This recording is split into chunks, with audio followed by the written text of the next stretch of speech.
বনি ইসরায়েলের জামানায় তিনজন লোক সফরে বেরিয়েছে, বানোয়াট ঘটনা না, এটা বুখারীর ঘটনা। সফরে বেরিয়েছে, মরুভূমির মাঝখানে প্রতিমধ্যে প্রচন্ড তুফান আর বৃষ্টি।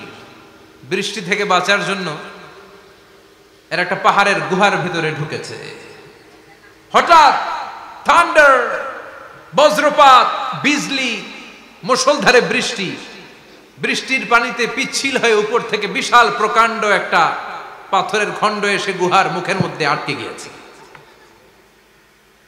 যেই গুহার মুখ দিয়ে তারা ঢুকেছে, ওইখানে বিশাল একটা পাথর গড়িয়ে এসে উপর থেকে বলল, অন্ধকার, ভিতরে কোনো আলো নাই, কোনো জনমানব নাই, বাঁচানোর কেউ নাই, কিচ্ছু দেখা যায় না, ঘুটঘুটে অন্ধকার, বাইরে থেকে আলো আর অক্সিজেন যে আসবে ওই সুযোগটাও নাই। তিনজন বুঝে গেল আমাদের মৃত্যু এখানেই হবে, আমাদের কঙ্কাল গুলো শত শত বছর এখানে পড়ে থাকবে, কেউ উদ্ধারের জন্য আসবে না, ঠিক কিনা? বাঁচানোর কেউ নাই, অক্সিজেন যতটুকু আছে কিছুক্ষণ পরে এটাও শেষ হয়ে যাবে। তিনজনের একজন বলল, আমাদের বাঁচানোর কেউ নাই, একজন ছাড়া তিনি কে? আমাদের তিনজনের জীবনের এমন কোন নেক আমল আছে কিনা যেটা দিয়ে আল্লাহর কাছে দোয়া করা যায়? কার জীবনে কি নেক আমল আছে যেই নেক আমলটা দুনিয়ার কোনো মানুষকে দেখানোর জন্য করা হয় নাই, শুধু করা হয়েছে কার জন্য? এরকম কোন নেক আমল থাকলে দোয়া করা শুরু করো, এছাড়া আমাদের বাঁচার কোনো উপায় নাই। একজন দোয়া করা শুরু করলো, হাদিসে লম্বা একটা হাদিস, আমি সরল বঙ্গানুবাদ শোনাচ্ছি। একজন দোয়া করা শুরু করলো, একজন বলতে শুরু করলো, আল্লাহুম্মা কানালি আবাওয়ান শাইখান কাবীরান, ও আল্লাহ, আমার বৃদ্ধ বৃদ্ধা মা বাবা ছিল, আমি পেশায় ছিলাম রাখাল, প্রতিদিন রাখালগিরি করার পরে, ছাগলের দুধ দোহন করার পরে যখন বাসায় ফিরে আসতাম, সবার আগে আমি আমার আব্বা আম্মারে দুধ খাওয়াতাম। আব্বা আম্মাকে দুধ খাওয়ানোর পরে আমার সন্তানদের মুখে, আমার স্ত্রীদের মুখে আমি দুধ তুলে দিতাম। একদিন আমার আসতে দেরি হয়ে গেল, এসে দেখি আব্বা আম্মা ঘুমিয়ে গেছে। দুধের বাটি নিয়ে আমি আব্বা আম্মার মাথার সামনে দাঁড়িয়ে রইলাম। মনে মনে ভাবলাম, আব্বা আম্মা যখন ঘুম থেকে জাগবে, আব্বা আম্মারে আগে আমি দুধ খাওয়াবো, তারপরে ছেলে মেয়েরে খাওয়াবো, স্ত্রীদেরকে খাওয়াবো। দাঁড়িয়ে রইলাম, আমার ছেলে মেয়েরা এসে আমার কাছে বলল, আব্বা খাবার দাও, আমি দেই নাই। ক্ষুধার জ্বালায়, ক্ষুধার যন্ত্রণায় পাগল পড়া হয়ে আমার কলিজার টুকরা ছেলে মেয়েগুলো আমার পায়ের মধ্যে পড়ে কাঁদতে লাগলো, আব্বা একটু দুধ দাও, ক্ষুধা লেগেছে।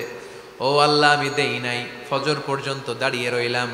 ফজরের সময় যখন আব্বা আম্মা ঘুম থেকে উঠলেন, সবার আগে আব্বা আম্মারে দুধ খাওয়ালাম, তারপরে ছেলে মেয়েদের মুখে তুলে দিলাম। ও আল্লাহ, ও আল্লাহ, ওই দিনে সারা রাতটা আমি দাঁড়িয়ে আব্বা আম্মার জন্য যে দাঁড়িয়েছিলাম, দুনিয়ার কাউরে দেখানোর জন্য নয়, শুধু তোমারে খুশি করার জন্য। ওই রাতের ইবাদতটা যদি তোমার কাছে পছন্দ হয়, ফাফাররিজ আন্না মা নাহনু ফি, আজকে যেই বিপদে আমরা আছি, বিপদ থেকে তুমি বাঁচাও। বলার সাথে সাথে 1/3, 1/3 পাথরটা ডান দিকে সরে। সুবহানাল্লাহ পড়বেন না? এবার বাইরে থেকে আলো আসতে শুরু করেছে, অক্সিজেন ঢুকতে শুরু করেছে, তাদের মনের মধ্যে স্বস্তি ফিরে এসেছে।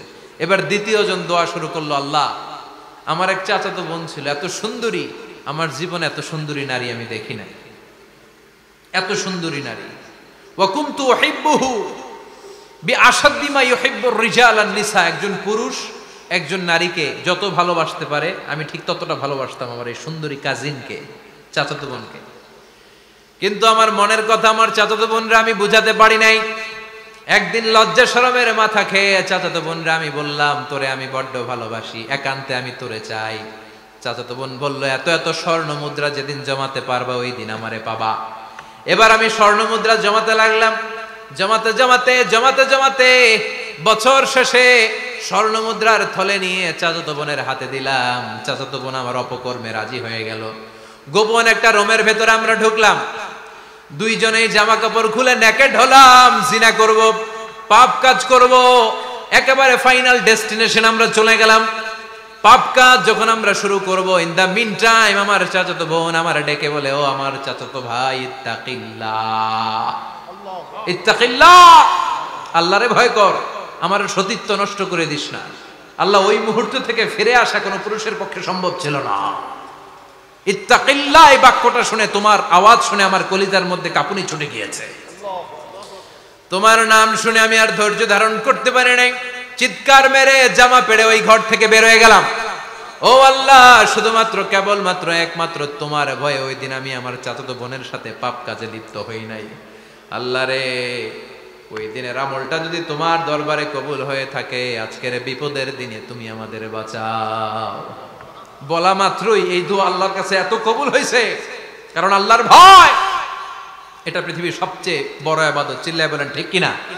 যাদের হৃদয়ে আছে আল্লাহর ভয়, তারা কভু পথ ভুলে যায় না। আল্লাহর প্রেম ছাড়া এই দুনিয়ায় কারো কাছে কোনো কিছু চায় না। ঠিক কিনা? আল্লাহর ভয় আল্লাহর কাছে সবচেয়ে বড় প্রিয় ইবাদত। আল্লাহর কাছে দোয়াটা এত পছন্দনীয় হয়েছে, মুহূর্তের মধ্যে 2/3 পাথরটা গুহার মুখ থেকে ডান দিকে সরে যায়। 2/3 পাথর এখন সরে গিয়েছে। এবার তারা বেরোতে চেষ্টা করলো, দেখা যায় হাত বেরোয়, কারো পা বেরোয়, মাথা বেরোয়, কিন্তু পুরো বডিটা নিয়ে বেরোয়া যায় না। বাকি আছে কয়জন? কথা কন। এবার 3 নাম্বার লোক দোয়া করতে শুরু করেছে, আল্লাহ ইন্নী ইস্তাজারতু উজারা ফাদাফা'তু সামানাহুম। আল্লাহ, আমি অনেকগুলো শ্রমিক ভাড়া করেছিলাম, তাদেরকে দিয়ে কাজ করিয়ে তাদের ঘাম শুকিয়ে যাওয়ার আগে প্রত্যেকটা শ্রমিকের পারিশ্রমিক আমি দিয়ে দিয়েছি। সবগুলো শ্রমিক আমার কাছ থেকে পারিশ্রমিক বুঝে নিয়েছে, একজন ছাড়া। একজন না নিয়ে চলে গেছে। তার টাকা তারে আমি বুঝাই দিতে পারি নাই। তার রেখে যাওয়া টাকা দিয়ে আমি কয়েকটা ছাগল কিনলাম। ওই ছাগল পালতে পালতে বাচ্চা দিল, আরো বাচ্চা দিল, দিতে দিতে বিশাল ছাগলের ডেইরি ফার্ম বানালাম। 1 যুগ পরে ওই শ্রমিক এসে বলে, হে আমার মালিক, 12 বছর আগে তোমার কাছে কাজ করেছিলাম, টাকা কিন্তু নেই নাই, টাকা দাও। আমি বললাম, ওই যে বিশাল ছাগলের বড় একটা ডেইরি ফার্ম দেখা যায়, পুরো ডেইরি ফার্ম তোমার, ডেইরি ফার্মটা তুমি নিয়ে যাও। শ্রমিক আমারে বলতে লাগলো, তাস্তাজিউ মিন্নি, আমার সাথে ঠাট্টা করো নাকি? একদিনের পারিশ্রমিক দিয়ে ডেইরি ফার্ম হয় নাকি? যতটুকু টাকা তোমার কাছে আমি 12 বছর আগে পেতাম, ততটুকু দিলেই চলবে। তারে আমি বুঝিয়ে বললাম, তোর টাকা দিয়ে ছাগল কিনেছি, ছাগলের ব্যবসা করে ডেইরি ফার্ম বানিয়েছি, একটার পর একটা ছাগল বাচ্চা দিতে দিতে আজকে হাজার হাজার ছাগলের এই ডেইরি ফার্ম, পুরো ডেইরি ফার্মটা আমি তোরে দিয়ে দিলাম। বলা মাত্র ওই শ্রমিকটা ডেইরি ফার্ম নিয়ে চলে গেল। মাবুদের এই কঠিন বিপদের দিন সে শুধু দাবি করেছিল তার পারিশ্রমিক, তার পারিশ্রমিকের টাকা তার হাতে দিলে সে খুশিতে বাকবাকুম, কিন্তু তার বদলে পুরো ডেইরি ফার্মটা আমি তার হাতে তুলে দিয়েছি একমাত্র তোমার সন্তুষ্টির জন্য।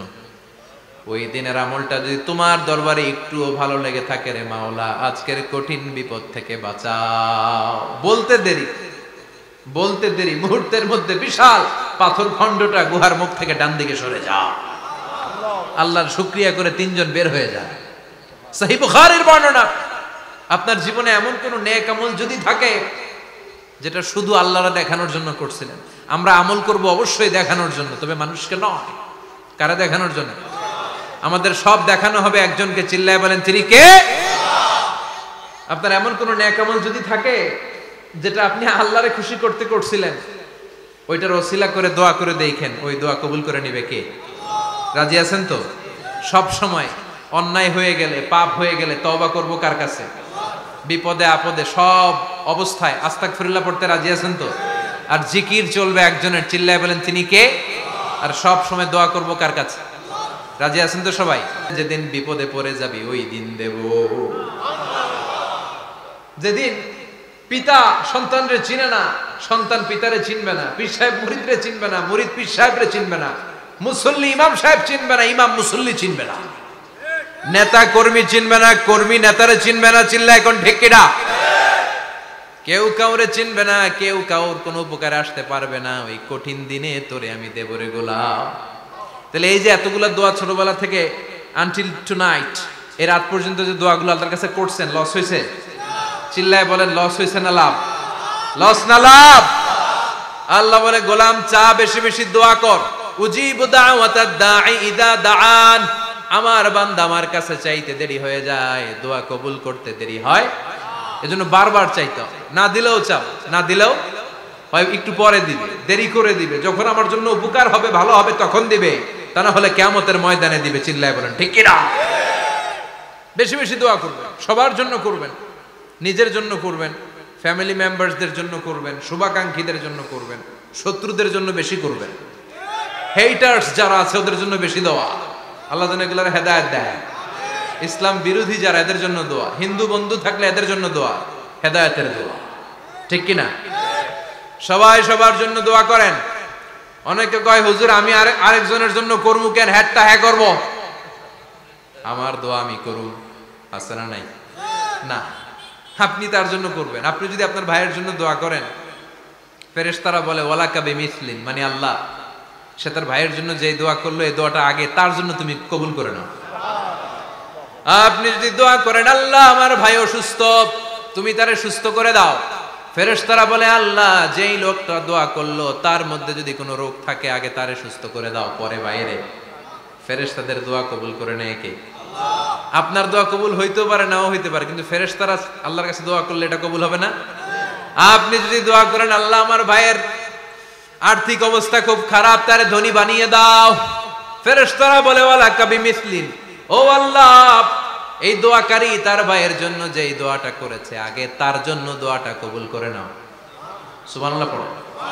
এজন্য বেশি বেশি দোয়া করতে রাজি আছেন? বারবার চাইবেন, সকালে বিকালে দুপুরে রাতে শীতকালে গ্রীষ্মকালে সব সময় আমরা দোয়া করব কার কাছে? আল্লাহর কাছে। বারবার চাইলে আল্লাহ খুশি হয়ে যায়, বারবার না চাইলে আল্লাহ রেগে যায়। দুনিয়ার সিস্টেমের একেবারে বিপরীত। আমি যদি এই ভাইয়ের কাছে কোন একটা বিষয় নিয়ে আজকে যাই, ভাই আমারে 1000 টাকা দেন, বিপদে পড়ছি, দিল 1000 টাকা, নেন বিপদ সারেন, উদ্ধার হন। এক সপ্তাহ পরে আবার ভাইজান বড় বিপদে আছে, 1000 টাকা। তারপরে উনি লজ্জায় পড়ে দিবে, আসছে যখন দেই। পরের সপ্তাহে আবার মিয়া সাহেব 1000 টাকা। ওই দিন বলবে ভাই 1000 নাই 500 নিয়ে আসেন, কথা কন। এর পরের মাসে যদি বলি ভাই বিপদে পড়ছি, দিবে নাকি? লাঠির বাড়ি আছে না নাই? প্রতি সপ্তাহে সপ্তাহে তোমার বিপদ, কথা কন। তার মানে এই দুনিয়ার সিস্টেম হচ্ছে একটা বিষয় নিয়ে বারবার কারো কাছে যাওয়া যায় না, চাওয়া যায় না, শরম লাগে, কথা কন। কিন্তু আল্লাহর সিস্টেমটা একেবারে উল্টো। আল্লাহর কাছে বারবার না চাইলে তিনি রেগে যায়। তিরমিজির বর্ণনা, ইন্নাহু মান লাম ইয়াসআলিল্লাহ ইয়াগদাব আলাইহি, যে ব্যক্তি কোনো বিষয় নিয়ে বারবার আল্লাহরে বিরক্ত করে না তার উপর আল্লাহ রেগে যায়। আর বারবার চাইতে যে লোকটা আল্লাহরে বিরক্ত করতে চায় তার উপর আল্লাহ খুশি হয়ে যায়। এজন্য চাবেন আল্লাহর কাছে আজকে থেকে, চাবেন। দোয়া করলে যে কবুল হয় বিশ্বাস হয় মুসলমান। নেক আমলের ওসিলা দিয়ে দোয়া কবুল হয়। আপনার জীবনে যদি কোনো নেক আমল থেকে থাকে, যে নেক আমলগুলো আপনি আল্লাহর সন্তুষ্টির জন্য করেছেন, আমি আজকের মাহফিল আল্লাহর নামে একটা কসম কেটে বলে যাই, ওয়াল্লাহি আল্লাহর কসম করে আমি আপনাদের বলছি, আপনার জীবনের এমন কোন নেক আমল যদি থাকে যে আমলটা শুধুমাত্র কেবলমাত্র আপনি আল্লাহকে খুশি করার জন্য করেছিলেন, ওই নেক আমলের ওসিলা দিয়ে দোয়া করতে দেরি হবে, দোয়া কবুল হতে দেরি হবে। বিশ্বাস হয়? সন্দেহ লাগছে মনে হয়? বিশ্বাস হয় সবার? নেক আমলের ওসিলা, ওই নেক আমলটা শুধুই হয়েছে কার জন্য? চোখের পানি ছাড়ছিলেন এক রাতে আল্লাহর ভয়ে, কাউরে দেখানোর জন্য না, ওই নেক আমল। রাত্রিবেলা হেঁটে যাচ্ছিলেন মসজিদের পাশ দিয়ে, দেখলেন দান বাক্স লেখা, কেউ নাই, কচকচে 500 টাকার নোট বের করে ঢুকাই দিছিলেন। এটা হচ্ছে শুধু আল্লাহরে দেখানোর জন্য নেক আমল, ঠিক কিনা? আল্লাকা সিররুন ইনদাল্লাহ বাইনাকা আনতা ওয়া বাইনাল্লাহ, আল্লাকা সাদাকাতুন তাখফা লা ইয়ালামুহা ইল্লাল্লাহ, আল্লাকা সিররুন ইনদাল্লাহ বাইনাকা আনতা ওয়া বাইনাল্লাহ, আল্লাকা সাদাকাতুন তাখফা লা ইয়ালামুহা ইল্লাল্লাহ। সুবহানাল্লাহ পড়েন। আল্লাকা সিররুন ইনদাল্লাহ, তোমার আর তোমার রবের মাঝে গোপন কিছু আছে কি যেটা আল্লাহ ছাড়া কেউ জানে না? তোমার কি কোনো গোপন দান আছে কি যেটা আল্লাহ ছাড়া কেউ দেখেনি? সুবহানাল্লাহ পড়েন। এমন কোন আমল যে আমলটা আপনি করেছিলেন শুধু আল্লাহর খুশির জন্য, ওই আমলের ওসিলা দিয়ে দোয়া করলে কবুল করবে কে? বিশ্বাস হয়?